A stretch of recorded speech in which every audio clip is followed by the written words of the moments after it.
السلام علیکم ورحمۃ اللہ وبرکاتہ۔ الحمد للہ والصلاۃ لأہلہ اما بعد۔ فرمان ہے کہ جب بندہ کوئی لقمہ لیتا ہے تو وہ لقمہ اللہ سے پوچھتا ہے، اللہ اس کے لیے بیماری بن جاؤں یا شفا بن جاؤں؟ اگر اللہ کا امر ہوتا ہے تو وہ لقمہ، وہ گھونٹ، وہ دانہ شفا بن جاتا ہے، اور اگر اللہ کا امر نہیں ہوتا تو وہ بیماری بن جاتا ہے۔ گھر میں ایک ہی کھانا سب نے کھایا، ایک بیمار ہوا باقی بیمار نہیں ہوئے، کہنے والوں نے کہا فلاں کھانا کھایا تھا بیمار ہو گیا، تو اگر کھانے میں بیماری تھی تو سب کو ہونی تھی۔ اس کو امر ہوا تھا کہ اس کو یہ بیماری ہو جائے، اوپر سے عرش سے فیصلہ ہوا تھا۔ پھر یہاں تک ہے کہ یا اللہ یہ لقمہ پوچھتا ہے میں سانس کی نالی میں جاؤں یا غذا کی نالی میں جاؤں، اور اگر وہ سانس کی نالی میں چلا جاتا ہے وہی سانس انسان کو اٹک کے موت کا ذریعہ بن جاتا ہے۔ یہ لقمے، یہ دانہ، یہ پانی، یہ اللہ کا امر مانگتا ہے اور اللہ کے امر سے چلتا ہے۔ اگر ہم اس لقمے کو، ایک ایک لقمے کو اللہ کا نام اور اللہ کا کلام دے دیں، یہ لقمہ زندگی، صحت، راحت، رحمت اور عافیت بن جاتا ہے۔ ایک عمل کی مشق میں چاہتا ہوں کہ ہم کریں، میں روز ایک مشق دے رہا ہوں، زندگی اسی کا نام ہے۔ زندگی میں اگر موتی پروتے چلے جائیں اور اپنی زندگی میں اپنے آپ کو خیر کے کاموں میں مشغول کرتے چلے جائیں، اللہ وہ وقت جو یہاں لگنا ہے وہ یہاں لگوا دے گا۔ وہ وقت پھر ہسپتالوں میں، کچہریوں میں اور ایسی جگہوں میں جہاں مصیبتیں، تکلیفیں، پریشانیاں، ناکامیاں، الجھنیں ہیں، اللہ وہ وقت وہاں نہیں لگوائے گا۔ ایک چیز جو میرا پرانا عمل ہے، جو میں آپ سے عرض کر رہا ہوں، کھانے کے دوران 7 بار سورۃ فاتحہ، بڑی مشکل سے مجھے ملا، اس کے لیے مجھے کتنے جتن کرنے پڑے۔ جس بندے کے پاس یہ عمل تھا وہ دیتا نہیں تھا۔ کیا کیا؟ 2020 کے رمضان میں جب میں حویلی میں تھا تو اس کی ریکارڈنگ ہے، جو میں نے تھوڑی تھوڑی اس کی بیان کی ہے کہ اس کے لیے مجھے کیا کیا دھکے کھانے پڑے، ٹھوکریں کھانی پڑی۔ میں نے ایک دانشور کا ایک قول پڑھا تھا، مجھے بڑا اچھا لگا۔ اس نے کہا کہ جو بندہ کوئی چیز دھکے کھا کے، ٹھوکریں کھا کے حاصل کرتا ہے اور جب عروج تک پہنچتا ہے تو اس کے سامنے 2 راستے ہیں۔ اس معاشرے نے میرے ساتھ مجھے ٹھوکریں ماری تھیں، لہٰذا ان کو ٹھوکریں مارو، اور ایک راستہ یہ ہے کہ انہوں نے مجھے ٹھوکریں ماری تھیں، میں انہیں ٹھوکریں نہ ماروں۔ 2 راستے ہوتے ہیں۔ میں نے طے کیا کہ جو چیز مجھے کتنی مشکل، پریشانی، الجھن، مسائل اور تکلیف سے ملی ہے، میں اگر کسی مخلوق کو دوں تو ان کو خیر بنا کے دوں اور ایسے انداز سے ان کو راحت ملے۔ کوشش دعوت تو نہیں کر سکتا۔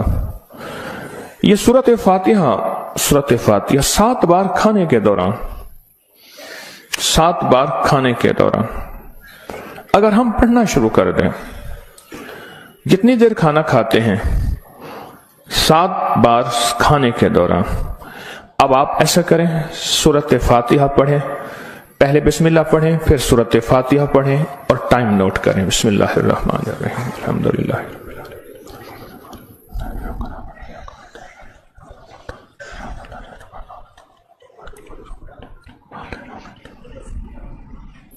جی